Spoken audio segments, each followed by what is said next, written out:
नमस्कार, सुप्रियाज किचन मध्ये तुम्हा सर्वांचं पुन्हा एकदा मनापासून स्वागत आहे। आज आपण एक रानभाजी बघणार आहोत। याला तांदळीची भाजी म्हणतात किंवा तांदूळजा असंही म्हणतात। प्रत्येक ठिकाणी याची नावं वेगवेगळी असू शकतील। आमच्याकडे याला तांदळीची भाजी म्हणतात आणि ही वर्षाचे 12 महिने मार्केटमध्ये मिळते। आपण ही पहिले साफ करून घ्यायची आहे। बघा, हे आपण कोवळे कोवळे देठ घेतलेत, अगदी जास्त देठ घ्यायचे नाहीत। ही छान शिजते भाजी, अशी ही निवडून घेतलेली आहे आणि स्वच्छ धुवून घेतलेली आहे। आपण ही चिरायची नाहीये, अशीच घालायची आहे फोडणीला। त्यासाठी आपल्याला लागणार आहे हा कांदा, एक कांदा मी मोठा चिरून घेतलाय, 2 मिरच्या घेतल्यात, लसूण थोडा जास्त घ्यायचा आहे। पालेभाजीला लसूण जेवढा जास्त असेल तेवढी छान लागते भाजी। आणि हा ठेचून घेतलेला आहे, ओलं खोबरं किसलेलं, आणि हे शेंगदाण्याचं कूट आहे। आणि आपल्याला तेल लागणार आहे। चला तर मग आपण कृतीकडे वळूया। इथे मी पॅन तापत ठेवलाय, यात आता तेल घालायचंय। 3 चमचे तेल घातले। आता तेल तापल्यावर यामध्ये आपल्याला पहिल्यांदा हा लसूण ठेचलेला घालायचा आहे। तो जरा चांगला परतून घ्यायचा आहे तेलामध्ये। ही भाजी अतिशय पौष्टिक आहे। यामध्ये भरपूर मोठ्या प्रमाणात सी विटॅमिन असतं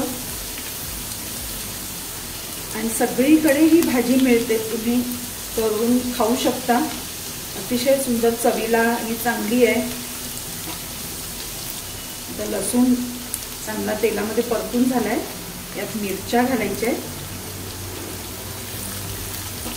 ही करायला सुद्धा अतिशय सोपी आणि शिजायलाही खूप चांगली आहे, छान शिजते भाजी। मिरची परतून झालेली आहे, यामध्ये कांदा घालूया।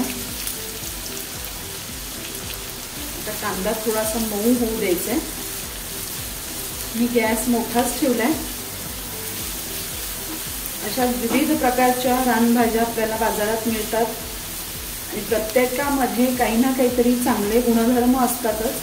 त्यामुळे सगळ्या भाज्या आपण आणून ट्राय करायला हव्यात। हे बघा, कांदा आता मऊ झालेला आहे। यात आपण ही भाजी घालूया। ही भाजी चिरून घेतलेली नाही आहे मी, पानं अगदी कोवळी असल्यामुळे अशीच घालायची। तुम्हाला हवं असेल तर तुम्ही चिरू शकता, पण चिरायची गरज नाहीये।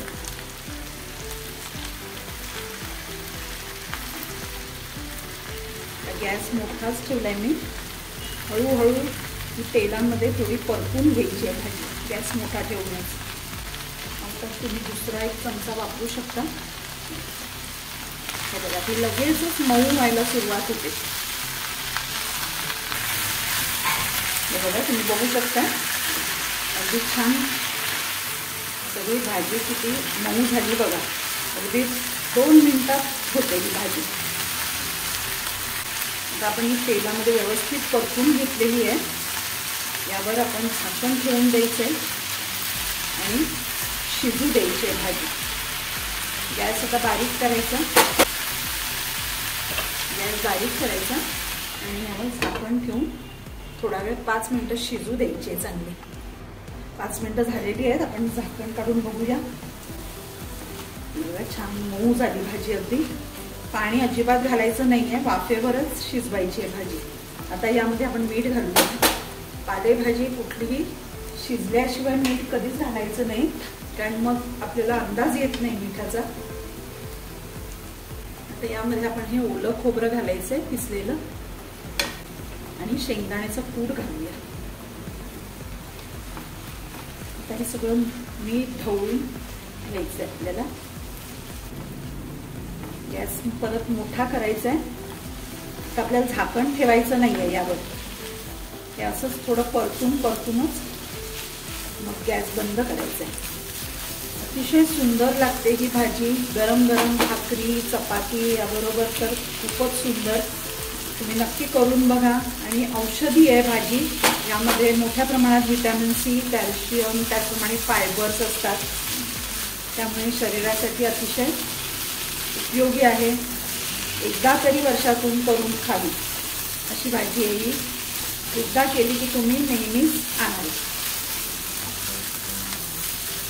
करून बघा. आवडली तर माझ्या व्हिडिओला लाईक करा, शेअर करा, माझ्या चॅनलला सबस्क्राईब करा.